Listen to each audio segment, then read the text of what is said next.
আমরা দুই বান্ধবী মিলে গিয়েছিলাম আমাদের আরেক বান্ধবীর বাড়ির মনসা পুজোতে। প্রথমে গিয়েই চলে গেলাম মায়ের মন্দিরে মাকে দর্শন করার জন্য।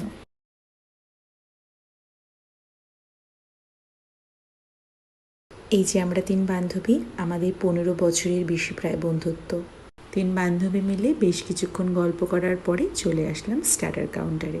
এখানে ছিল ভেজ পকোড়া, ফুচকা, আর আমি এখানে নিয়েছিলাম একটা আম পান্না। তারপর মেইন কোর্সে ছিল পনির পাসিন্দা, তার সাথে গ্রিন চাটনি, নান, চানা।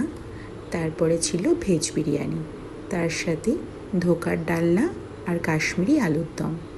শেষ পাতে ছিল আমের চাটনি, পাঁপড়, কালাকাঁদ আর রসগোল্লা। আর সবার শেষে ছিল জিরা ওয়াটার আর ছিল পান। আজকের ভ্লগটা এইটুকুনি। দেখা হবে আবার অন্য কোনো ভ্লগে। টাটা।